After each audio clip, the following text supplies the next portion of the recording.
يلا مقدمة ابن بيضون. يا حبيبتي. طبعا في البداية حابب أشكر الناس اللي أبدوا اهتمامهم من بعد الحلقة الماضية في إنه يتبنوا بيبي عبدول. في حدا تبنى؟ إيش؟ في حدا طلب يتبنى؟ ما حدا تبنى، بس في ناس تبنت وجهة نظري. حاب في كمان يعني. يلا هي ماسكة. دقيقة تشيلوش عشان في منتج وراه. طب انت المنتج لفه بطريقة ولا حاطين على الجهتين؟ ممكن نلفهم المكونات. يشوفوا من المكونات الكالوريز. خلص أوكي. خليه قريب بس. فحابب أشكر هي الناس اللي أبدت اهتمامها ببيبي عبدول. بس عبدول مش للتبني، تمام؟ عبدول أكبر من هيك.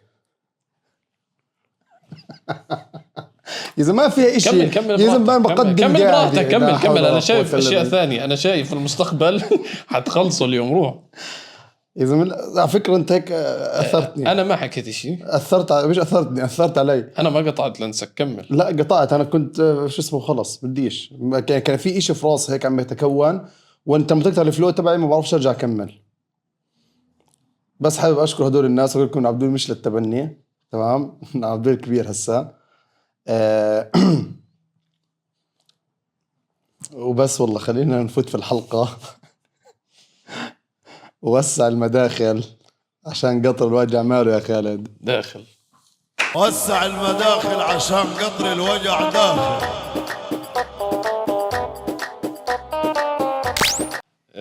كيف كان أسبوعك أستاذي؟ كان مليء بالشغل. الشغل. يعني كان مليء هيك يعني عندي أكثر من شغلة شغال بنفس الوقت، فهمت علي كيف؟ فزحمة شغل. الله يعطيك العافية. لأنه أنت زي ما بتعرف أنا زلمة كرياتيف.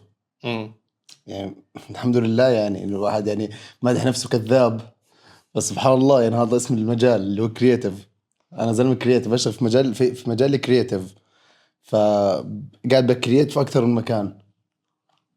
حلو. إيش هون هيك. ما بعرف ليك اسمع زناخة اشتغل تمام. بس هو مسمى كرياتيف، مش تحسه ثقيل كثير على المهنة؟ يعني هو اللي بيشتغلوا كرياتيف في منهم جد ناس كرياتيف بس مش الكل. ما هي الفكرة. بس فكان لازم يلاقوا اسم في مثل اللي هو بالنص اللي هو لا خلاص تف من بقك. امزح طبعا. هاي دعابة. معلش اذا مرة. طب هاي دعابة. بدي اكبح جماحك. ما انت بداعب الناس. ما اداعب الناس. بداعب الناس. داعب الناس باشياء لطيفة. ولا روح يا زلمه. هي الفاينل من امتى احنا بنطلع عليها وصمة مش مو انا ما انا حاسس شايف الروم خالص اليوم. انا على الفايب والزلاخ انا فايت فيها حاسس انها تخلص اليوم. لا بس انا قصدي اللي هو مثلا يعني تخيل انه مسمى الوظيفة تاع الطبيب اللي هو طبيب ماهر، فاهم؟ هي هيك كرياتيف. بس هسه هو في مجالات في الكرياتيف، في مجالات. انا فاهم بس انت بتحكي انه هذا الشخص هو مش اي حدا بتسمى هيك. يعني مثلا الاديتور بيشتغل في مجال الكرياتيف لكنه بس مش كرياتيف، اسمه اديتور. بس شغال في الكرياتيف فيلد اللي هو مجال الكرياتيف. فزي ما بتعرف انا كرياتيف، تمام؟ مش شغال في الكرياتيف، انا كرياتيف. نعم. فشغال في اكثر من شغله والله، والحمد لله يعني اثرها عم بكون حلو. عم بتطلع يعني فلوس. يا زلمه انت بتحكي معي زي كأنه ايش ليرتين ذهب. خلاص اشتريت ذهب، اشتريت ليرتين ذهب. الله يبارك لك. رشادي طبعا ولا انجليزي؟ انت مفكر انه ليرتين ورق عاديات زي هيك عشانك فقير، بس انا هذول بيجوا هيك كذهب سبائك. مسكتهم انت؟ ايش؟ مسكتهم اونلاين. بالله شريتهم اونلاين في صفحه على انستغرام. لا بمزح طبعا. اونلاين بس فيزيكال. هسه مش انا اللي اشتريتهم. اوكي. انا اعطيت صاحب مصاري خليته يشتري لي اياهم، لان انا اصلا يعني ايش منيح في موضوع الذهب. اوكي. طب صاحبك يعني لو ابن حرام يعني هو بغشك دايركت، ببعث لك من هذول الشوكولاتات الذهب، عرفتهم؟ عرفت هاي اللي عرفتها اللي بتكون ذهبيه من جوا شوكولاته. يا الله شو كنت احبه من زمان وانا صغير. بس انت بتشوفش حالك شوي متاخر انك دخلت الاستثمار بالذهب؟ هو طلع يعني اه يعني فوتك شو متاخر. ما بقول لك انا منيح في الشغلات هاي. انا كيف اشتريت اصلا ذهب؟ اوكي. صاحبي رن علي قال لي اسمع الذهب يعني مشلول عرضه كثير، اه نزله بنت لذينه، اه فإلك مصلحه. حكيت له اشتري هيك على التليفون. قلت له اشتري شوف شو بصير معك. اوكي حكى لك ابعث لي فلوس. قلت له ايش معك؟ فقلت له طب اشتري لي. اه فقال لي ايش قد ايش اشتري لك؟ انا حاط مصاري معه، مم. مصاري انا حاط معه تمام. فاللي هو بقول له طب اشتري لي. قال لي ايش بدك؟ قلت لهم قد ايه بيشتروا؟ قد ايه الذهب؟ تمام. قال لي ب 5000 لا مش 5000 كان 4000 وشيء. الأونصة قال لي الأونصة ب 4000 وكذا. قلت له أنا هات ربع ربع رومي. قال لي قال لي اهدى اجيب لك ليرات. قلت له انت بتاخذ منه كل 10 تعطيني ليرات يا زلمه؟ قال لا ليرات ذهب والاشياء. قلت له هاي اللي بتكون محطوطه في باكيت ودويره. هذيك أونصة. لا ليره. الباكيت بتيجي مربع صغيرة، هاي الأونصة. الأونصة اللي هي الكبيره مش صح؟ كل هسا هي هي ال1 أونس يعني. انت بحكيها بالانجليزي انا صرت اغلى. لا ما انا بعد ارتفع سعر الذهب بعد ما حكيت 1 اونس. لا يا 1 اونس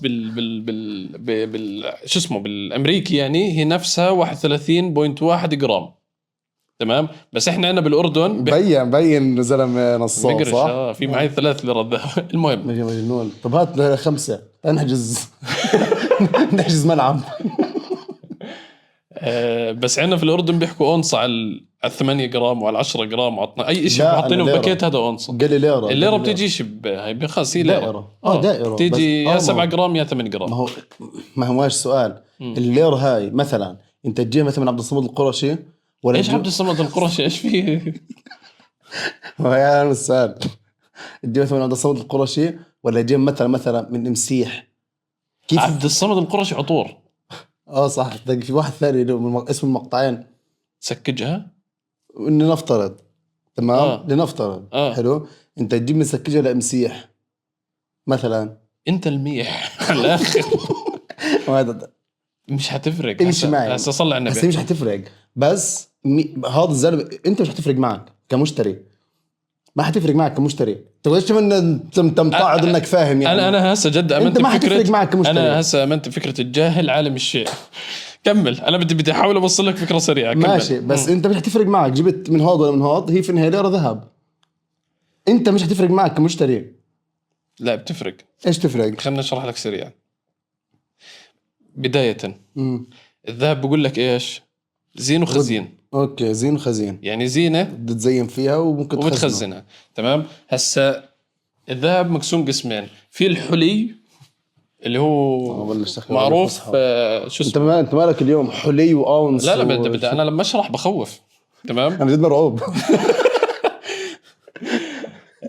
بيجي حلي وقطع عشان تخزنهم. هسه الحلي معروفه عقد سلسال سواليف هاي حلق بيرسينج. والخزين بيجي اونصه ليرات كذا. هسه شو الفرق بين هذا وهذا معك؟ على انه الاونصه تقدر تلبسها. والله بحكي جد. بينفع تتحشى في قبل ما اخلص. خلينا نكمل من الفكره. والله اللي بحكي جد. لا عادي. في منهم بيعملوها سلسال وبيلبسوها اونصه. انا ماشي هيك باونصه يا زلمه. في نسوان زي الحمير يحملون اسفاره. ولكن النسوان وقت الاعراس يعني لو حرامي بفهم يوقف على قاعه حفلات اعراس مجانين يعني بيلبسوا ذهب بطريقه 50 سنت وليل وين. مجانين بس مش اونصه. ما بكون لابسين اونصه. والله بيلبسوا اشياء يعني النسوان. كيف عرفت؟ ما انا عشان ايش لما تكبر في العمر بتبطل تطلع عن النسوان. انا اكبر منك تكون عارف. كمل. بس انا اكبر منك خبره اكبر مني في الذهب. اكبر منك عموما. اسمع هي الناس ما عاده. بتبطل تطلع على النسوان من ناحيه تضاريس. بتصير تقيمها زي الحرامي اللي هو لابس ليرتين ذهب. فاهم اللي هو مجمل. نكمل الفكره هسه عشان نخلص منها. حلو. في اونصه الحلي والخزين. الحلي مثلا هاي على يعني نعتبرها سلسال. تيجي كيف بدك تشتريها؟ بتوزنها على الميزان بيطلع مثلا وزنها 3 جرام. حلو. بقول لك في مصنعيه بالضبط. ال3 جرام سعرهم على فرض انه هاي مثلا قطعه 21 يعني البيورنس تاعتها 21 وفي 24 وفي 24. عارف شو الفرق بينهم؟ 24 اغلى. طبعا لا هسه 24 اغلى. بس تعرف شو لا الفرق؟ يفرق. في فروقات ثانيه بس انا حكيت فرق. انت حكيت شو الفرق؟ انا حكيت لك فرق. الفرق انه 24 بيور جولد، ال21 في الباقي. بس على فكره ال21 بتكون متينه اكثر. ال21 متينه اكثر و18 امتن واكثر. امتن منهم 16 ولا هذيك عدسه. ليه؟ لانه بيكونوا ممزوجين. اذا انا الحمد لله ما فكرت في التفكير. انا وانا صغير كان نفسي اكون مدرس. دقيقه هذا فات انه كرياتيف. هم حكيت 16 في 16 فوين لبقتها مع عدسه الكاميرا اللي هي في 16 في عدسه 16 اللي هي بتيجي وايد عشان انا كرياتيف. خلصت؟ كمل. كمل. خلنا نمسك افكاري. حكينا حلي وخزين. مسكنا هاي 3 جرام وزن طلعت 3 جرام. أوكي. تمام. كيف بحسبك عيار قديش؟ على فرض عيار 21. 21 بيشوفوا سعر ال21 تاع اللحظه هاي بيطلع مثلا 100 دينار. مثلا بضرب 100 ب3 300 بلس مصنعيه. مصنعيه. هون بيختلف مسيح عن سكجها عن المحلات. في مثلا محل بحط لك في الجرام 10 ليرات مصنعيه، فانت 300 بلس 10 330 بيطلع بالضبط. هذا بالنسبه للزين. الخزين مثلا بتكون أونصة ذهب عيار واحد، عيار مثلا 24 وزنها 31 جرام. حط وزن 31 جرام بتحسبه بس على 31 جرام. بس انت ممكن تخزق لها وتحط فيها سنسر وتمشي فيها فتصير حلي بطل خزين ويبلع مسيح. تحية لأمسيح الله يفضح تاريخك. لا يبلع كذهب مش كإنسان. أوكي. هو مسلم؟ بدناش نفوت في التفاصيل هاي. ما اسمه مسيح فيمكن لا ما بعرف صراحة بس ما علينا. طيب فالمهم فالخزين الناس تستثمر فيه لما بدها استثمار، لأنه أنت لما تشتريه بتشتريه بدون مصنعية. هسا أنت هاي مثلا السنسال اللي شريته قبل شوي في المثال السابق تمام انكسرت دارت عليك الدنيا جدك تبيعه بتوزنه 3 جرام. مرتي ببيعه بغض النظر عن الإعاقة اللي حتسويها بتحط 3 جرام على الميزان وهو بيحاسبك على 3 جرام بدون المصنعية. فخسرت 30 ليرة بالضبط. فالناس اللي بدها تحط لازم تفكر منيح. لا خلص اشتري خزين إذا ناوي تحطهم بجيبتك يعني مش تلبسه. طيب أنت إيش عندك حلي ولا خزين ولا أنت بتشكل؟ عندي مصانع. ما تأفور إيش؟ لا ما عنديش يعني الحمد لله عندي ما يكفيني. يا زلمة هاي هذا حديث اللي أنت حكيته. تمام يعني جد؟ لا يعني عندي ما يكفيني الحمد لله. يعني الحمد لله. ما قلتش قد ايه عندك بس انت حلي ولا خزين؟ يعني مثلا اسالني حلي. اسالني انت عندك حلي ولا خزين؟ خزين. شفت سهله. حلي ولا خزين؟ حلي بلس خزين. ما شاء الله الحمد لله. ما مش باين عليك يعني مش ما انا مش هلبسهم مش هلبس. حرام تلبس صح حرام الا اذا كنت 50 سنت او للوين. انا بحس اذا صرت ثراء فاحش حتلبس حلبس عشان طلع مثلا البس خواتم. انا محمد رمضان يعني اتوقع ربنا مش موفقني لان انا حفجر لو صرت غني. لا يا زلمه حفجر بمزحش حفجر الله عشان هيك يعني كل الفلح اللي في حياتي حطلعه. شايف محمد رمضان حتصير زي حمو بيكا والناس البيئة هذول لا أسوأ. هدول اللي هم هيك عن جد بس تخيل عن علم تكون حمار عن علم. كثير بتفرق معك. محمد رمضان مثلا يعني وهذا مثلا زي التريلر تبعي لما أصير غني هحط خواتم هون عليها مثلا ABDOL عبدول وكل شوي عمل الكاميرا هيك حق باور رينجرز وذهب كله وسابوا جزء عمل سن. انت صابعك بكفوا عبدول ABDO ممكن استغنى عن الأو الثانية. لا ما هو لا بقدرش أزرع إصبع سادس عشان بصير شبه الزنجبيل. فبسوي بتستغنى عن أو فبتصير عبدول. عاد لو حطيت إصبع هون ذهب برضه حتطلع محمد رمضان حيتابعك حيعمل لك أو اسمع هون يكون في النص وتصير تفصل الناس بالذهب. الله نار. أنا بس أحس حاجة جد لو صرت غني أنا حكسر. شايف ليه ربنا مش مكرمك؟ عشان هيك بس معي ليرتين. وحكيت فيهم في بيت أول ما شريتهم حكيت فيهم. لا لو تعرف قد ايه شاريهم يمكن فيها شهر يمكن.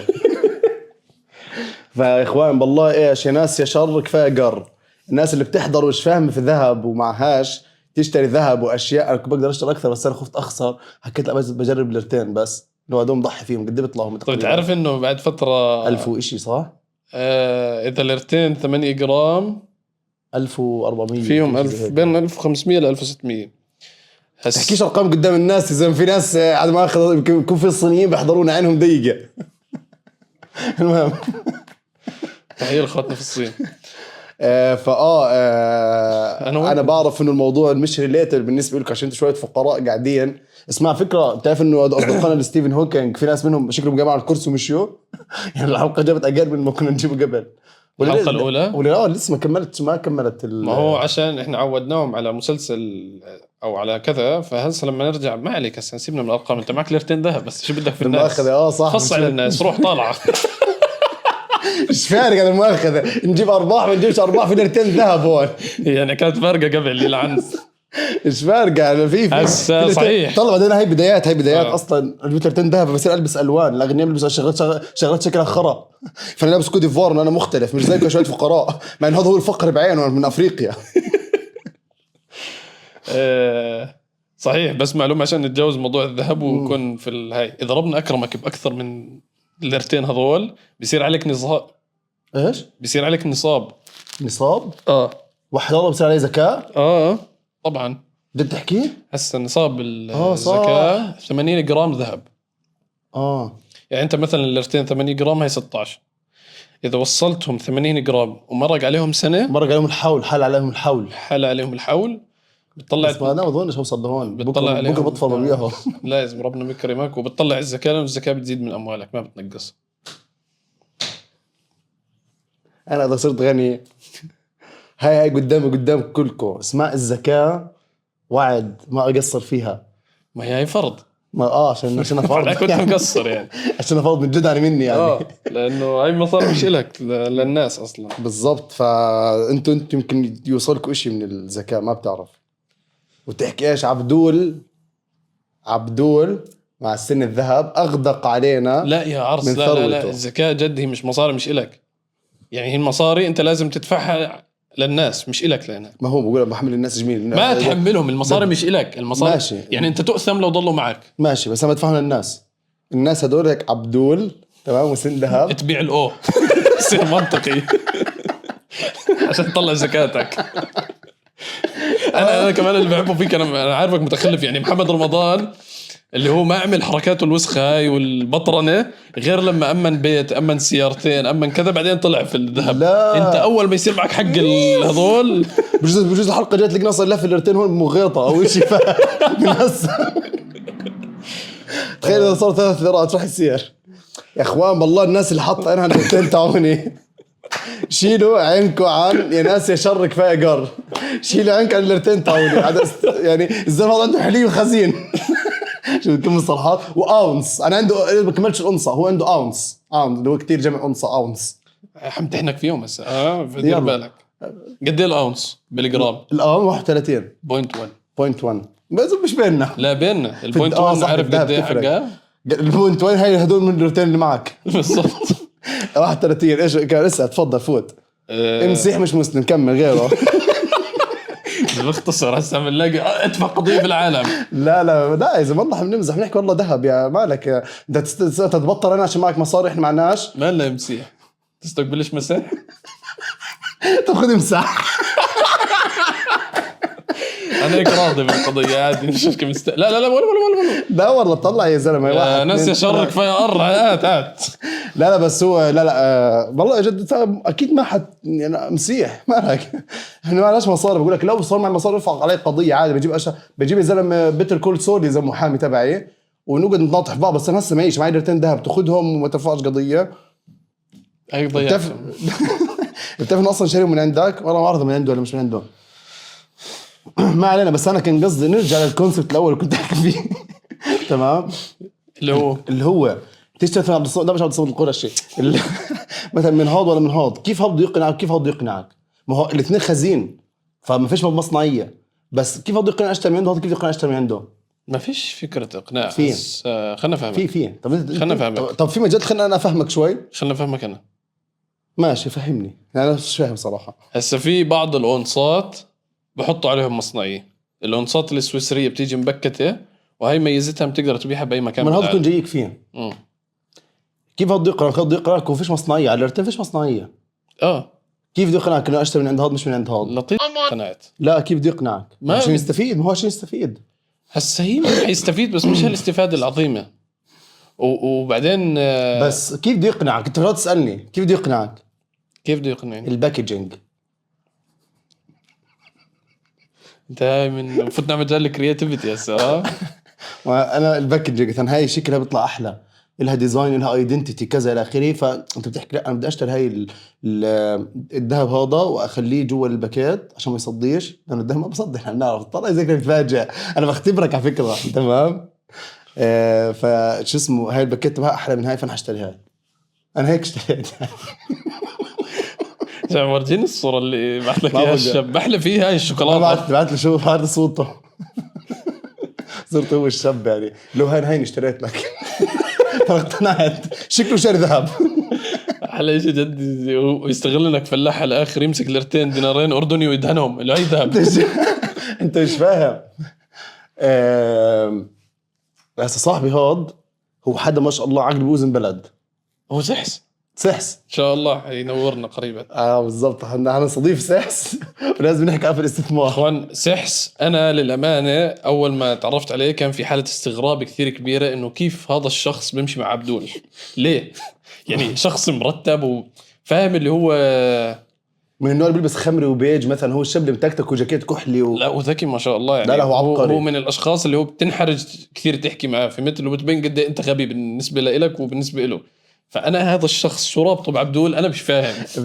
يعني هو يعني هو نقطه ضعف الوحيده عبدول بس. لا بس انت هيك على فكره انت يعني قللت مني، زي كني يعني انا مثلا انا وسحس مثلا، انا مثلا عيار 24 بحكي معك ذهب. تمام. انا مثلا عيار 24 تمام، قدام الناس هسه اللي انت حكيته انا نزلت عيار 18 14 وفي 14 في 14 قد ايه اقل عيار؟ بعرفش اذا في 12 بس في 14. نحاس. هو بيكون نحاس، بس هو الفكره انه مش عشان بس اكمل لك توفير. معلش عشان في نقطه هون لازم اوضحها. انت هيك بينت انه انا انسان جاهل وتافه وماليش قيمه، وسحس هذا عبقري. هو عشان بمزحش يعني؟ انا زلمه بمزح ومع ذلك عبقري. حلوة. نكت عميقه. نكت حلوه. نكت عميقه. المهم احنا حنجيبه ببين الشاب على الميدان حمدان. هذا صاحبي الانتيم اللي انا وياه قد ما قد ايه يمكن فوق 12 سنه. انا مستني اللحظه اللي هو كيف فيلم اكس لارج اللي هو بلوت تويست اللي هو انا مصاحبتك تجربه. هو سحسي يقعد معك بيجي عليه تجارب. اسمع هو الزلمه بيشتغل في الاي اي، مش الاي اي ابن اليوم. اسمع اقول لك شغله عنه. الشاب هذا مثلا في الوقت اللي احنا كنا بنروح نشتري فيه سيديات مثلا في 500 لعبه وكذا والى اخره، هو كان قاعد بيعمل لعبه في البيت. هو كان مشغل هو كان مشغل جهازه في البيتكوين. ما شاء الله. انت فاهم؟ شايف البيتكوين والاشياء اللي هسه الكل بلش يسمع عنها ويعمل عنها، وهو يمكن صف رابع مخلصها. مطلع بطريقه مش منطقيه ما شاء الله. طب هسه شو صار الرابط بينك وبينه؟ انا كنت مديره. المهم عشان قلت لك هيك ما تقللش مني عشان انا خطير. مديره بايش؟ في مشروع في المدرسه. هو بيشتغل في المقصف انت مدير المقصف، ايش كان؟ لا والله كان يعملوا شيء هيك بتنقية مياه، شيء هيك شبه نهر الديسي. عشان مصر اخذوك مقاول يعني. لا اكمل لك. فهو ايش جد ما شاء الله يعني حدا يعني كان كل ما يزهق يفرمت الكمبيوتر مخ ذهب. انا لليوم ما بعرفش اشي يعني. مثلا اذا خرب البلوتوث عندي في اللابتوب برفع تلفون عليه، فهو بيكون بالنسبه له اللي هو يا ده انت عليك غبره فاهم. فهو ما شاء الله هو زيت صف ثالث مثلا، هو قاعد زهقان شو يعمل؟ يفرمت الكمبيوتر، ينزل ويندوز اصلي. انا قعدت ينزل جي تي اي مش مكركه. هذا بالنسبه لنا انه تعال اعبدك. انت فاهم؟ هيك كان الاشي. فهو من هو بس عسرت الفورمة انا حكيت لك اصلا رسبت حاسوب مرتين في التوجيهي لفتره كثير طويله من حياتي. فاهم الفورمة اللي هي ريفرش اللي هو كبسه ضغطه يمين وريفرش، انقر يمين وريفرش. هاي فرمته ماله مش ظابط. فرمته 5 مرات. في F5 شو اسمه الشورت كات تبعها والله ما اعرف ليه رسبت. المهم جنون. قدك كنت تجاوب F5 ينظف. عادي ارجع بعيد. فهو من هو صغير جد ما شاء الله اللي هو بفهم كمبيوتر. مش بفهم كمبيوتر زي احنا كنا بنفهم الكمبيوتر عشان العاب. هو جد فاهم كمبيوتر. مثلا هو قاعد زهقان بده يضل يفرمت ملل، يفك الكمبيوتر ويرجع يجمعه.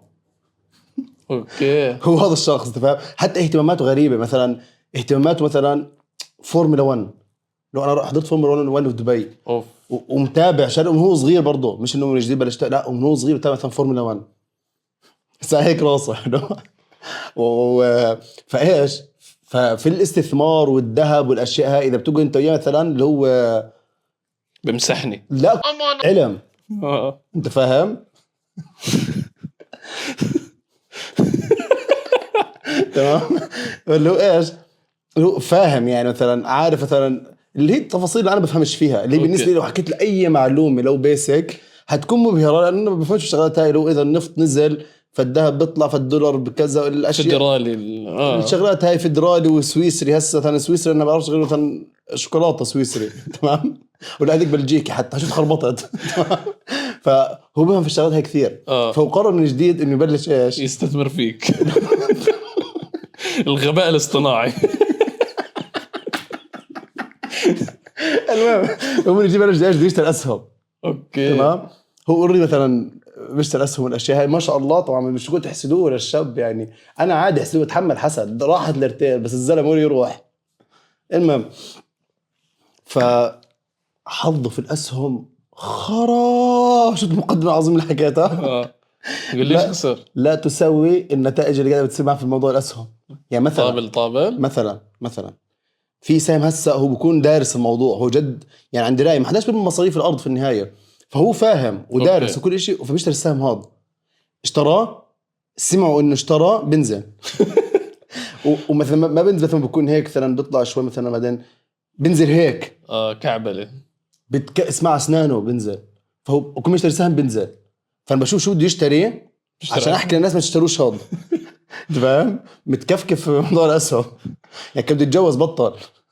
الله ربنا بكرمه ان شاء الله قريبا والله. تحيات لازم نستضيفه ونحكي علم استثمار. والله سحس هو حيفيدكم في الحياة ان شاء الله وقريبا. تحية لسحس بس فيلم سحس كمل نوع بدل بحكي لي هو شيء بينه وبينه تتدخلش انت. هي سهلة بس ماشي. عسيرة الأسهم أنا عمري في حياتي ما لقيت متداول عربي ثقة في حياتي. فهمت اللي هو ما بيجي يعني أنا الفيرست ثوت مثلا المتداول شاب هيك لابس نظارات لابس هودي وكمبيوتر قدامه والحياة هيك اللي بيطلع لنا لا اسمعها. انت شفت اللي انت حكيت قبل شوي بينت انك جد فهمان والزلم هذا لا بيحكي بالفم المليان وفي ثقة انت يعني تمزحش. اللي حكيته هذا رجعك لخالد البدائي يا زلمه. هو لا والله اسمع هذا اللي حكيته هذا يعني اقل هاكر تصور نمطيه للهاكر. لا لابس هودي وطاقية سوداء بكبس والله دور اسمع دور وشاشة خضراء وفي داتا صح. شاشة وراه سكرين. لا بس بتشوف العرصات اللي بيطلعوا لك بيطلع لك الفيديو يعني بيفتح صفحته هسه صفحة التداول تمام بورجيك انه ب 2015 كان يوكل اسكيمو لحس. بعدين ب 2016 صارت بالماينس ثروته. بعدين راح دبي 2017 كانوا كاروسيل. ايوه لو صور لابس شباح الصور الثاني بس بوكسر كبر تمام. راح دبي اتعرف على باكستاني بوكلو مندي تمام الدنيا فجأة هوب دبل كيك لابس بدلة ماكريغر. انا اغنى واحد في الدنيا فجأة طبيعي. انا توقعت تحكي لي باتمان. انا الوضع غني فشخ معروف بطل خارق الغني. بس اللي هو يا جد الاشي مروان بابلو السوبر هيروز باتمان. كمل ما علينا بس هي تشبيه اجى في بالي. فانا بحكي ايش. انا الاسهم عمري ما عمرك لا الاسهم لا انا دخلت في فوركس اشي ثاني. بتحكي لي طبعا التجربه. الفوركس اللي هو مين اقنعك اول شيء تدخل فوركس؟ كيمو تحيه له. مين كيمو ثرابي مين كيمو بهذا الشهر صار يعني تحيه لصديقنا كمال سولوس اللي برضه حنستضيفه يحكي لنا عن الاستثمار هذاك. هو بفوت جو تاع الانستغرام. بمزحش اللي هو بس نجيب كيمو. اذا انت مش مهتم في الاستثمار والاشياء هاي اعمل سكيب لانه ما حيخلينا نحكي. حيضل هون واسمعوا بصير هو بزهق لدرجه تمام انه بصير يطول لك امثله. يعني عايز يضيع ربع ساعه بدي اقول مثال عشان اقول لك اخر شيء بس انا مصدقك يا عرس بدي افرجيك مثال بعينه. انا نسيت المساله اللي كنت طارحها اصلا.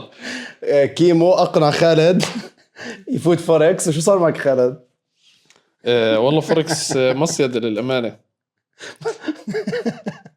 قد ايه خسرت او قد ايه عفوا قد ايه كسبت؟ هسه خسرت $500 اول إشي خلال ساعتين. مش لو اشتريت لك فيهم 3 ليرات ذهب احسن لك. والله هي لازم كان. هسه ملخص القصه، فتت $500 بنص ساعه حولتهم ل 750، في 3 دقائق صاروا صفر. تمام. انا من نوعيه البشر، وهي انا الحمد لله ما دخلت الاشي هذا، لانك اتوقع لازم تبعت اي دي ودنيا ما علينا هسه. المهم، فانا من للاسف ما انا حاسك انت يعني كانك اهنتني. لا انا خلص عادي العب على اوجاعي. انت طول ما انت معك الليرتين مين ما يهينك بسيطه. ما مش فارق معي اذا حظي مش فارق معي بالضبط. هاي مش علامة النصر دول ليرتين ذهب. انا حاب اوصل العظه. وصل تمام. فانا من نوعيه البشر للاسف اللي بيكرهوا الخساره لدرجه اللي هم بيحبوا الخساره. بمعنى تعرف القمرجي هذا اللي بيكون اللي بيكون بفيغاس، اللي بيكون بشخ حاله بروح بيشرب شخ. الناس هذول الشحاده اللي شعره ناعم. ايوه بالضبط. هذول اللي بيضلوا نايم على باب الكازينو عشان يرجعوا يدخلوه ويلعب $2 ويخسرهم. هذا البني ادم للاسف انه يعني انا لو انولدت بظروف غيرها كان حتلاقيني انا. فانا كثير بكره الخساره. فايش حكيت؟ والله لا ارجعهم. حلفت. قرأت. طلع انه كعلم نفس ما في حدا ربح فوركس وطلع وما رجع لها، كلهم بيخسروا فبعديها بودوا. فانا حكيت ايش عندي رايه وكذا وتشنيص بسيط. رجعت $100. ما هاي الفكره اللي بتصير مع القمرجيه، اللي هو دائما عنده ثقه انه هدول شوي متخلفين اللي بيخسروا بيطلعوا، انا مش زيهم. انا مش زيهم صح. فبترجع بتفوت نجس. والله نجس. المهم خلنا اكمل لك. ففتت $100 وعملت ايش؟ حكيت انا اي اشي بربحه بحوله على حسابي على اساس انه خلص يضلوا $100 هدول معي. ولميت لميت وصلوا تقريبا $1000. رجعتهم وزيادة. حان وقت الانسحاب حكيت فك نو. مش عارف، في صفقة صار عندي غرور أخو مطبلة، رح ضربتها ب10 وإيش زي هيك، خسرت. فرجعت حولت من $1000 $300. المهم طلعت راسي بطاقية وندمان كثير على الوقت اللي أمضيته في هذا الإشي. في نفس الوقت هذا قاعد بحاول يطلع راس طاقية. كمال كان قاعد بربح. كمال ما شاء الله بربح. بس كمال بالبداية حكالي قاعد 2-3 بخسر، يعني خسارة مؤلمة. فالمهم انت اصلا كمان قرأت اللي هو اللعب هذا اللي هو شفت سهم طالع فانا لازم استثمر فيه، فهذا اكيد حيطلع السهم. هاي شوي الموضوع يقول للحرام. بدك تستثمر في السهم معين بدك تعرف ليش مستثمره، مش تشنيص. هو ترى فيها ابتعدوا عن فوركس. بس هي إشارة بين الحلال والحرام. هي يعني حتى في شريط الذهب في اشياء حرام. في اشياء حرام. فبدك دير بالك تروح للحلال لانه الحلال اجمل. سانتظر. ما بعرف بس فيها حلال. انا الحلقه هاي والله حاسه مفيده جدا. جدا انا استفدت صراحه. ابتعدوا عن فوركس. ما في التوفيجن استفدت معه. انا بحضرك بس لايف. بس نوصل العبر. ابتعدوا عن فوركس. ادفع نصاب الزكاه لما توصل. وانا نصيحتي ممكن احكي نصيحه. انت حكيت نصيحه دور احكي نصيحه هسه وروح خلص طار. اوكي نصيحتي لكم، شوف اذا انت على قدك واول اشي لازم تكرم اخونا المحلل خالد. شيل ايدك عن فخدتي. سوري. تمام زي ما تكرم اخونا المحلل خالد. تمام. وحكي لكم ايش، ابعدوا عن الحرام، ابعدوا عن الفوركس. وايش النصيحه الثالثه؟ بديش اشمط شو اسمه، بديش اشمط تحريمي للفوركس. انا ما بعرف اذا لا ابعدوا عن الحرام. بس انك تستثمر بشيء انت ما بتعرفه هذا اتوقع. لا دقيقه. ده مش اتوقع، مش التوقعات هي. اذا ما هي فسألوا على الذكر ان كنتم لا تعلمون. ما تفتيش. اسمع انا قرأت كنت ماشي صح. خلينا نستفيد. تمام. ابعدوا عن الحرام هاي نقطه. 2 ابعدوا عن الفوركس. ما حكيناش انا حرام ما بعرف انا كمان. اوكي ابتعدوا عنه. بس هي نصائح. ابتعدوا عن الفوركس، ابتعدوا عن الحرام. وايش الثالثه؟ في واحد ثالث رجعوا الفيديو شوي وروحوا شوفوا شو هي. تمام. انا هسه نصيحتي انا روح كواحد معي ليرتين ذهب يعني بطلع لي احكي. في ناس فقراء. تمام. الفقراء هدول هم الغالبيه العظمى للاسف اللي في مجتمعنا عايشين معنا ومضطرين ان نتحملهم. انت لساتك منهم يا عرس. انت المصاري كلها اللي معك ما بتوصلك نصاب الزكاه. فهمت؟ ما بوصل انتصاب حتى. في مجال. كمل. انا ما قطعتك لما كنت تحكي المعلومات القيمه جدا اللي كنت تحكيها. في مجال انا اكمل بس روح ماشي. في مجال انا احكي معلومات قيمه. طيب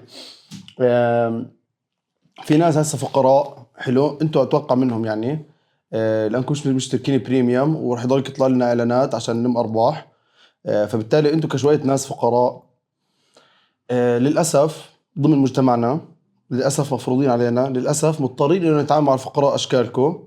بكرهكم كلكم، اوكي تمام.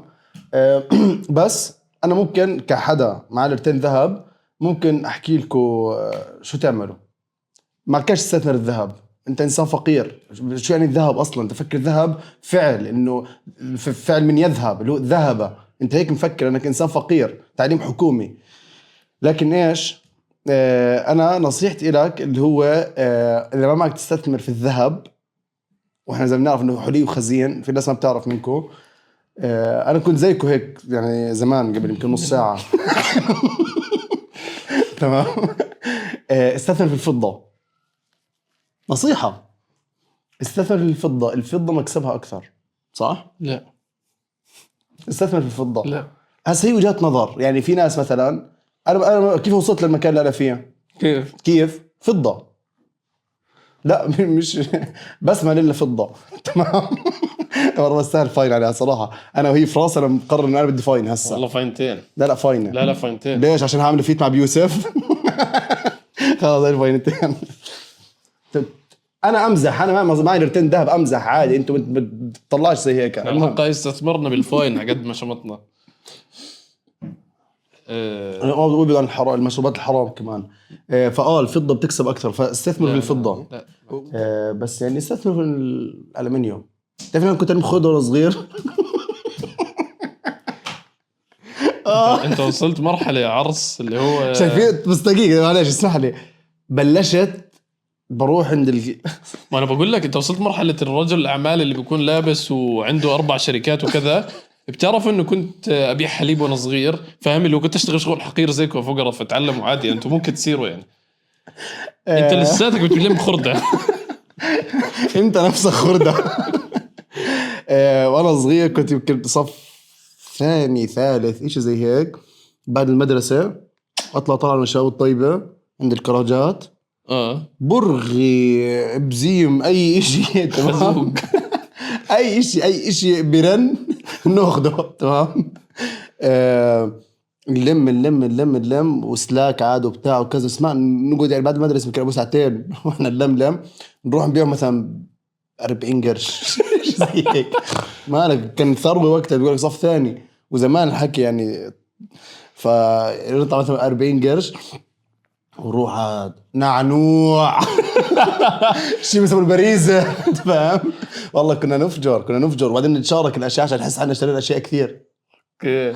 فهمت علي كيف؟ مثلا انت تنزل ربع كباب مثلا وانا انزل ربع شقف، وبعدين بقول لك اذا ممكن ننزل ربع شيش نتشارك شيرنج. فاحنا كنا الشيش. بوظات زمان كان اسمها كثير غريبه. نعنوع، عصمص طعموز. حق طعموز.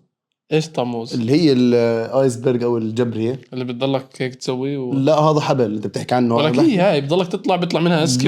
لا مش شو اسمه، مش الجاي دائره واخر شيء بعبوزه. لا مش هاي، انا بحكي عن طعموز اللي هي الكون شكل مخروطي اللي بتيجي هيك زي مش اللي بتنزل هيك. الكون يا زلمه اللي هي جبري وايسبرغ اللي تفكها شو تلاقي فستق حلب. مش فستق يا زلمه قرطوس. اختلاف هسه قرطوس. انت اسمها قرطوس، احنا اسمها طعموز. مين انتو؟ انا البياعات الخردة. يغالوا اكتبوا قرطوس لو سمحتوا. بس والله عشان نصير النقطه هسه نرجع للبعبوز والشغلات هاي. انا بلشت بلم خردة، بلم اي شيء برن لحديت ما الحمد لله ربنا كرمني. طلع انا هسه قاعد هيك تمام، وبس عامل الحلقه عشان تستفيدوا. بس بديش منكم شيء. مجانيه. بالضبط مجانيه. يمكن هسه طارت 300 اعلان هسه. فت التقييم هسه. حلو. فاللي هو بلشت بلم خردة انا واصدقائي من الشارع. تمام. شوف احنا وين هسه هم ما بعرفهم وين جد. انت وين؟ انا هيني. انت شايفني. تمام. فبالتالي بلشت الم خردة، لكن هسه الحمد لله صار عندي ذهب وعندي املاك وبلبس لبس، يعني مش فارق معي كيف اطلع لانه استاذ عبدول يحضرني مثل قديم يعني يليق بحالتك الحاليه. الغريب اعمى لو كان بصير. لا، ايش؟ العز على النور بهدله. سمعت سبحان فيها؟ الله. اكيد هم يسمعوا فيهم. فاي حدا بيشوف عبدول مثلا منزل هيك صور بسلسال وكذا، بالله عليك ارشقوه كومنت العز على النور بهدله. انا هذا اكثر اشي بالنسبه لي بحبه الصراحه، الناس هذول بتفشخروا. انا ما بتفشخر، بالعكس انا لو بدي اتفشخر اه كان قلبت الاكونت تبع كله عاد، اللي هو ايش سيارات وطيارات ستوريات الليرتين الذهب تبعوني هيك ماسكهم. ونسوان وخواتم وقصص هيك، بس فوت على صفحتي ما بتلاقي لي، ما بتلاقي الاشياء هي كلها. عبدول ادز بيعمل اعلانات. عشان نسترزق. اكتب في البايو اللي هو already got 2 looking for 3. حلوه الحركه اللي طبعاً. حكيت عنها قبل. لا هي عرس مجنون انت. انت لما تمسك مصاري وهيك افكارك حتى بتصير من ذهب. تختلف. عبقري. المهم. تمام. فانا ما بنزل الاشياء هاي، بس ومع ذلك انا عامل حلقه انه الناس تفيد الناس. بالضبط، تفيدوا الناس. فبالتالي انا مش بالعكس، انا مش عز وبهدله واللي حكيته هسه هذا ونور. تمام. بس انا جاي هون عشان افيد الناس، ويا رب تكونوا استفدتوا يعني. وزي ما بنعرف برضه في النهايه كمان اهم استثمار ممكن احكي نختم قبل ما بس نتفقد تقييم، مش عارف ايش نقيم. اهم اشي استثمروا في حالكم. اتعلم، جرب، عيش صاحي طول يومك، ما تفوتش اي اشي. استثمر في حالك، لانه انت برضه كمان مشمطهم الجمل هاي افعل ايش اللي هو عيش، استثمر، شطف، تحمل. مين برن هذا؟ اوكي برجع لك. بتعرفهم هذول؟ عيش، استثمر، جرب، انطلق، افتح، سكر. اخلص. تمام. الاشياء الدس هي كلها. تمام. عيش حياتك واستثمر في نفسك، لانه انت اهم. انت معدن. انت معدن نفيس، لانه زي ما بنعرف ايش انه الناس معادن. انا خلصت هيك نصيحتي، يا رب تكونوا استفدتوا يعني. هاي الحلقه صحيح محتاجين تحضروها مره مرتين ثلاث عشان تستوعبوا العقليات كيف الاغنياء بفكروا. لا هي مره، اذا حضرتنا مره ثانيه حتشوف انه كلامنا فسا. فهي مره احضرها. وبنصحك تقرا كتاب الاب الغني والاب الفقير. تفضل. طلع لي فيديو عن انستغرام من فتره عن نور البيادر. طب قيم. لا دقيقة عشان الناس انت طبعا تفهمني من غلط، لانك مش من سكان البيادر. في بشر عايشين في البيادر بالصناعة، تمام؟ هم نور، يعني نور، هم النور. لا هم نور عايشين بالبراري وما حدا داري وبلموا حديد، وهاي عيشتهم، وعايشين بخيم نور. الغجر اللي هو اللي ما بيعرف شو النور، هم الغجر بالضبط. هذا الاستيريوتايب اللي كنا مأمنين فيه وعايشين بسلام فيه. طلع لك واحد من هدول تبعون دوكيومنتريز مصورهم كلهم هيك مجموعة نسوان قاعدين بلموا حديد، فهمت؟ اللي هو في البروجرس تاعت النورنة. احنا مش غجر، احنا تركمان، احنا مش غجر، ابصر شو اللي هو بيحاولوا يكسروا الستيريوتايب تبعهم. انا ناسي الفيديو اللي هو احنا مش نور احنا غجر، اللي هو طب يعني مش هغير تعاملي معاك، فاهم؟ تحية لنور البيادر، وانا كثير حاب اعرف عنهم اكثر. شو بعبدوا مثلا؟ ليش سر اهتمامهم بالحديد؟ هدول الناس مثلا. وسر الريحة، طعم ريحة السمنة الفلاحي. ريحتهم قصة. يعني فاهم؟ ريحة نور. بس الفكرة وين؟ انا كثير مرات كنت اتعرض لموقف اللي هو انا مع النور قلبا وقالبا، عشان لو شغول بالشارع انت فاهم الكمية. يعني اذا وتخيل يزقطوني يوم من الايام وانا ماشي زي هيك ويلاقوا معي مثلا اللرتين ذهب باخذوها معهم نحاس. هم بس اي حديد، كله حديد. اي وش برن حديد، يعني لو عارفين تتصل فيه بترن عليه حديد. يا زلمه هو هي فكرتهم. يعني انا مثلا بكون واقف احيانا الاشاره الصناعه كذا، بيجي بدقوا اللي هاي ما بدهم مصاري يعني. اللي هو انا مثلا بدي اعطيك مصاري اللي هو بالضبط. بدي حديد اللي هو طبعا انا بالسياره ايش اعمل يعني؟ فك وابيعك، فاهم؟ مش هيك الدنيا. بس شو مين الشخص المفضل عند النور؟ مين؟ بالحديد. حلو. سوري. يا اخوان مش عنصري يعني. مين اللاعب المفضل؟ مين؟ عماد النحاس. طب شو المثل المفضل للنور؟ لقينا ايش؟ شو المثل المفضل للنوار؟ ايش؟ بالحديد ولا بالعبيد؟ على راسنا النوار والله. بس هي لو عكستها احلى، ايش؟ بالعبيد ولا بالحديد؟ لانه التارجت تبعهم صح الحديد. الحديد. انا اسف ما فكرت فيها. ما هي روح صورة، كم مرة هي صورة قذف بسموها، اللي هي انك تحكي نكتة بصورة بدون ما تفكر فيها. طب فكر فيها وارجع اعطيها. اوكي ده بس ممكن نشوف شيء ثاني مثلا. انت حاضر اليوم ما شاء الله. ايش؟ حاضر ذهنيا. مش عارف. المصاري بتغير اه والله، المصاري بتغير. اسمع بس بتعرف شغله إيش؟ قسما بالله يعني صاحب واحد مع مصاري فيش راحة بال. اه يلعن. اسمع والله ايام اللي هيك السكينه والطمانينه، كل ما تدخل عليك مصاري اكثر كل ما بتصير المسؤوليات تكبر. انت مش غني وقاعد هيك خلاص، انت بس مجرد انسان غني بس معه مصاري مش عارف يروح فيها. لا انت مسؤوليات وحاجه جميله. يعني انا اشتقت راحه البال. تعرف قصة الصنايعية هاي اللي كل صنايعي حافظها؟ اللي هو بقول لك انا كنت اشتغل في فيلا بالزمانات ومنزلين فطور عادي هيك حمص وفلافل، اجى صاحب الفيلا مش قادر ياكل فلافل عشان معه قولون. اقسم بالله سمعتها من فوق 100 صنايعي، اللي هو يفضح عرض الورشه اللي جاي كل صناعه البلد فيها، فهمت؟ اللي هو بدي زاد المناصير هاي كبيره. لا وبعدين كل واحد بيحكي لك اياها باسلوبه. يعني انا سمعتها من واحد اللي هو انا مستعد ادفع لكم $1,000,000 واكل قرص فلافل. في واحد حكى لي اياها بطريقه احلى، نص ثروتي بدفعها وقولوني ما يتألم، فاهم؟ الثالث ببيع البيت باللي فيه بس اقعد القعده الحلوه هاي، فاهم؟ اللي كل واحد اتوقع هذا كان ستيفن هوكينج. بس هو اوقف حالي. بس هو في ناس مثلا ربنا مش معطيهم كثير فلوس، فقراء، مش عارف كيف ما بينش حقير بالجمله، بس هو جد اللي هو بدل ما يشتغلوا هاي بروح ب1000 قصص ترضيهم انهم يضلوا فقراء. طيب ايش في اشياء كمان برضه ممكن تكون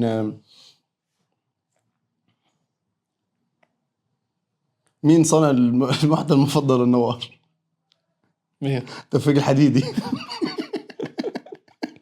خلص هي نفسها حديد خلص صارت ولبق يعني. متوقع بس هسه بدك تفاجئني في معدن ثاني مثلا الومنيوم. مين بلم الومنيوم عموما؟ انا. انت بتلم الومنيوم؟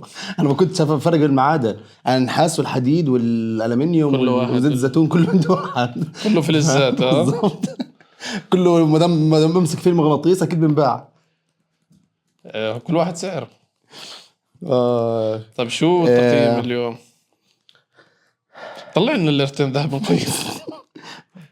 في ناس مش لاقي تاكل يا زلمه. نوار. تحياتي للنوار والله. للناس انتوا احسن منا اصلا. احنا شويه في حاجه بتطبر برتقالي. انت تاخذني بجديه روح اذا توكل على الله. ولا خلاص جد روح. ايش نقيم لابتوب؟ ايش نقيم اليوم؟ في عندي شيء نقيمه صحيح ممكن. ايش؟ اتوقع انت ناسين.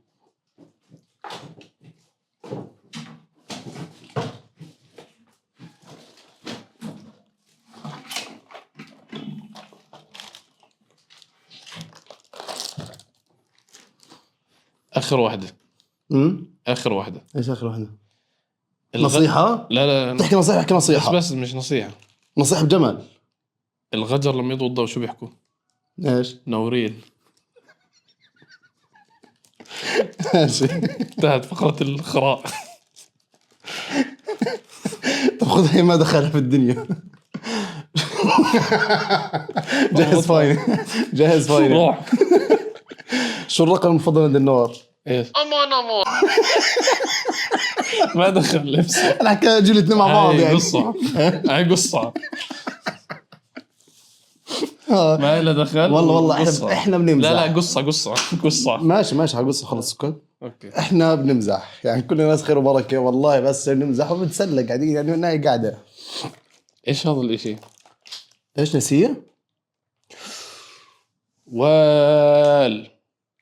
انا هيك عندي شك بصلاحيته استاذي. ما اكيد. تعال نشيك صلاحيته بس نورجي للناس اول. يحتوي على صوص حامض. بدنا نقيم سوس بس مش اي سوس. السوس هذا اجانا هدية من سمية عمر بدون اسم كامل يا طيب. كامل. هي متابعتنا شرسة. سمية شوتة زمن القصيرة. شوية شوتة زمن القصيرة. اجانا هديه من سمية عمر في احد عروض ستاند اب كوميدي ثيرابي. وحبينا نشكر سمية عمر وبدنا نقيم السوس اللي جبت لنا إياه. انا بعرف انه انت نسيتي قبل 5 أشهر. بعرف ان انت اصلا نسيتي، لكن احنا عمرنا بننسى ابدا، عمرنا ما بننسى. جابت لنا يا سمية، ما بعرف ليه اسمها، احنا وصلنا هديتين خلال عروضنا. اول هديه كانت حبه الاسكا، والثاني هديه كانت سوس. ما بعرف هم الناس كيف في حدا شايفيننا. كمان اعطانا هديه غريبه برضه. ايش؟ برضه اشي هيك كان اشياء زاكي. انا مش فاهم قد ايه عمرنا بالنسبه لهم. بقول لك انا ما بعرف كيف شايفيننا. لو سوس والاسكا خذها سدني عليك هيك الاشي. فبدنا نقيم السوس اللي جابته سمية عمر اذا كان صالح للاستخدام. قد التاريخ عشان مش شايف. لازم طالع يا زلمه. ايش ده دقيقه هسه نشوف التاريخ. 2027 سمية جابت سوس اصلي 2027 صلاحيتها. مش عارف يطلع منه. لا هي ريحتي. اوكي. لانه سامع نحكي عن نور. وخلص لمنا الموضوع حكينا بنمزح. هسه النور عادي لانه جد انا مش عارف شو ملتهم. هسه الناس ما يوصلوا المحتوى اصلا، ما هم مش تلفونات. اصحابنا هذوك لا تيت. لا حبايبنا والله جد حبايبنا، كل طبقات المجتمع وكل فئات المجتمع وكل الناس تمام. وجد احنا بنمزح والله، وانتم عارفين انه احنا بنحب الدار كل الاشياء هاي وبنمزح في المنطقه هاي. فاي حدا بتحسس لا يروح يراجع حاله، لكن احنا بنمزح. اذا انت مش متقبل المزح فوت فيها. مين اللاعب المفضل؟ مين؟ CR7. هي ضعيفه والله. خلص افتح. لا والله ضعيفه. لا اللي قبل اساس احلى. روح طالعه مش مستاهله. لا سيئة بس سيئة. لا خذ فاين صراحة يعني مش صعبة. التواصل موصيل معك. مالك إذا بس أنا بديش أمزح عشان إيش؟ عشان ما ياخذ موضوع جريح. إحنا نمزح. تحية لكل إخواتنا. والله تحية لكل إخواتنا عموما في الوطن العربي. إيه واش كيف بفتح بعمل الأظفر إنه مشرب بس فيش فيه أظفر أصلا. سمية إيش؟ طيب فيش سكين فيش إشي. ضيعنا وقت الحلقة وأنت بتفتح أستاذي. نعم عليك يا زلمة. أنا ليه ما أكلتوش؟ ليه؟ يعني كان ممكن أروح معي أكله أخلصه. أنت بتعرفش أنت هتكون نسيت أصلا أجتنا هدية. طبعا والله نسيت. بس أنا ليه ما أكلته من وقتها هسه؟ ليه؟ أنا بدفع نص ثروتي وأجرب حبة سوس بس. اسمع خذ الليرتين ذهب اللي معي اللي هو كل أملاكي. وبس اكل مثلا السوس اللي على شكل موزه هاي. دحشي ان شاء الله. هات نجربها. في اشي ديبنج هذا ولا ايش؟ دبس رمان. وحد الله يا زلمه. لا ما بعرف جد ايش صلاحيته 2 سنين. اوف شم نار. حلو الريحه كثير حلو. فاول اشي تقييم لمده الصلاحيه 10 من 10 من 2027. تقييم الباكجينج 7 من 10 شوي غلب تمام. بس انت بتعرفش تفتح تقييم الريحه 10 من 10. سمي وكل. بس ايش هذا؟ ايش الدبس الرمان هذا؟ هو انا اللي احنا في اشي صراحه احنا ورجل هاي بالضبط. شايفين كيف الاغنياء مثلا احنا بنشتريش الاشياء هاي فانبسطنا لمجرد هديه تافهه اجتنا. مش تافهه يعني هديه لا بسيطه قيمه لها بس يعني بالضبط. اجتنا هديه بسيطه اجتنا من انسان بسيط جدا من يعني من رعاع القوم. لا يعني انه مع الناس التانيين تمام. ما تغلطش بالناس. ما هو مع الناس التانيين قصدي انه زي بقيه الناس حلو اللي اسمها سمية عمر. انبسطنا فيها الحمد لله. ايش هذا؟ جرب امسك.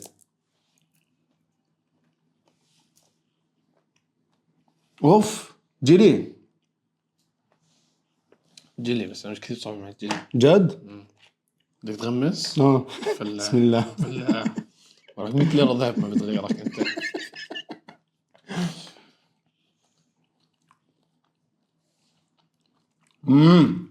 والله اسكى.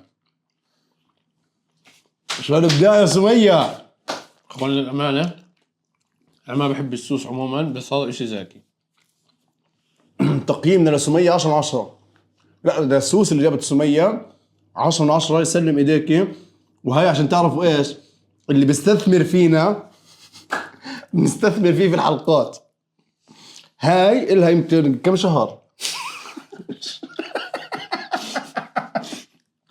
صح زين نحكي عنها. في مساحه اعلانيه هون، اي حدا بيجيب لنا سبونسر يحط اللوجو تبعه او البرودكت تبعه هون له 20 نسبه 20% من ايش؟ من اللي حيدفع السبونسر. اي حدا من المتابعين بيجيب لنا سبونسر يحط شيء هون اللي حيدفع الزلمه لك نسبه 20% منه. يلا ابلع. هسه طلع معي العرض هذا لانه احنا هدفنا مش مصاري. ماشي، هدفنا مش مصاري. المصاري عمتك. ما بدنا مصاري حرفيا عمتك. اوف هذا بحس مقلاة بحريه. عز على النور.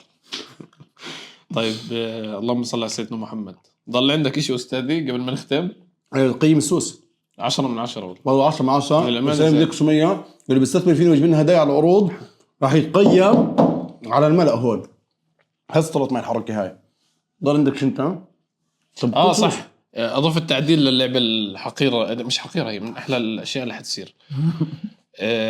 مش كنا بدنا نربط الناس في الايه اللي هم ممنوع يتاخروا فيها. لقيت حل. نعمل ريكورد اللي هو مثلا هسه بلعبك اياه، راح ضلني ازت اسماء دول بين ما تحكي ايه. هون خلاص خسرت. ممكن اول دوله زي طيب خسرت هيك ريكوردك واحد. فهمت؟ طب انا شو استفدت بدلعن؟ خلاص راحت عليك. لا اذا حكيت 3 دول انت ريكوردك 3. انت مش فاهم، احنا اللي بدنا نلعب مش الضيف. لا الضيف اللي حنلعبه. ماشي بس هسه احنا هنلعب. لا احنا اللي بدنا نلعب، يعني احنا بدنا نتسلى يا ابن الحلال. ما هي فكرة أسماء الدول لما تحكيها للضيف بنشوف قد ايه هو حيطلع مع أشياء. ماشي بس تخيل حكى ايه من اول وحده. خسرت. بدنا هو خسر، مش فارق معه اللعبه، احنا اللي فارق معنا. قصدي احنا بدنا نتسلى. صعب هالأفكار بنحكيها بينه وبينك هسه بعدين. احنا مبسوطين على اللعبه، احنا مبسوطين على اللعبه. ماشي بس هي صعبة من أول وحدة. إيه حتى البفرنج حيجيك متأخر. لا فهمت؟ صدقني لا. طب خلينا نجربها مع بعض. ما تحكيش إيه ولدني أو يلا أنت جربها علي. نعم. موزمبيق سود. اوغندا أظهر سود. لا حكينا فيش تكرار هيك خسرت. في تكرار. في تكرار. فيش تكرار. في تكرار معناته خلص امسك. اسمع لعبتي يا سماع. تمام. الحيوان اللي جايبها لا لعبتي. كيف انت تجيبها؟ انا جايب لك اياها وحكيت له حلوه بدي العب. ولا عرس. هي فكرتي عرس والله. فكرتي وكان كاتبها على النوتس مسجلها وراي ما انت. ولا عرس. انا اللي جايبها واقترحت عليك. ولا كان يا دبه. اسمع بقلب السوس بلعن او كان انا اللي جايبها. كل شنو اقعد. انا اللي جايبها. كان جبتها والله انا اللي جايبها. ولا كان قلت لك تعال والله يعني انت حكيت لي بدنا فكره العاب. لا انا قلت لك في 1 2 3 4 تمام وانت قلت لي انت مش متذكر شو 1 2 3 4. انا اللي حكيت لك. انا شارح لك اياها وانت شفتها تافهه اول شيء عملت لي هيك كنت تسمع. بعدين لما سمعتها لقيتها حلوه فزبطت وسجلها عندك على النوت فانت فكرت انت اللي كاتبها. يا اسطى انا طالع معي وانا مالفها ولك طالع معي وانا بسوق. طب تعال اقعد انت اللي واقف. لا دقيقه انا في طارص حتصير. خلص انت مالفها. يلا تعال اقعد. طالع معي وانا بسوق كاتبها. انا متذكر الموقف. ماشي حقك علي انت اللي متالفها. تعال اقعد. لازم مشعب. المهم عادي التكرار. لا مش عادي. طب اذا هيك امسك افريقيا كلها سود وامسك هون بتصفي عنصري يعني فاهم. لا ماشي طبعا يلا عنصر ها بسهل حالي ما استفدناش. وامسك امريكا الجنوبيه كلهم شو اسمه خلص ممنوع التكرار والايه هي اللي بتوقف شو اسمه امسك امريكا الجنوبيه وكل مثلا طيارات كبار. تليفونك فاهم. هاي خلصنا دقيقه. سبحان الله جد الفلوس تغير النفوس. فجأة شرى الفكرة شراها صارت إله. والله مفكرنا مرتاحين بس بدنا نحكي. دقيقة بالمص خلينا نرد عليها. اسمع انت هسه لايف. احكي افتح سبيكر. انت هسه لايف وفتح سبيكر وانت على المايك. في 2000 حدا بسمعك. اخلص. وجه كلمة للجمهور. 1999 بسمعوك. كبسوا ايش؟ اعطيه فاينة. تعال نمسح دقيقة. بدنا نمسح التليفون. تعال نظف الشاشة. اسمع بخلص ورن لك. هاي خلصنا. يلا باش خلصت. باي. بنوصل لنهاية هذه الحلقة. الشاب صار مدير أعمال. مش ملاحي والله. لو تعرف كم مرة رن. هو نفسه. مرتين هو نفسه. لا هو نفسه ضل يرن. عندك ميتينج انت هسه مش اجتماع. 2 meetings. يا زلمه خلص والله في ناس تتحسر قاعد هسه غرفتها وقاعدين اكتئاب وريحتهم عرق وحاجه نيله. سيبهم. بتحكي عن حياتك قبل يومين. حالتها هسه. ادعموا يا اخوان. اعملوا لايك وشير وسبسكرايب. خلينا نجيب له الليره الثالثه بركي ايش. قلنا نوصل له فكره انه المصاري قد ما جمعتها نفسيتك الزباله حتضل انا الزباله مش حيتطلع. انا اسمع، انا شاري حب الناس بس هذا بيفرق معي حتى لو كانوا فقراء. تحيه لكل الاخوان اللي ذكرناهم، ما حدش يزعل، اخص النور يعني تزعلش جد، فهمت؟ بدك تزعل من شيء بلاش تصدي. عسل عبدول، تصبح الألف خير وتحية لكل حد حكيناش ما بلاش مشاكل مع حدا. وسع المداخل عشان قطر الوجع داخل.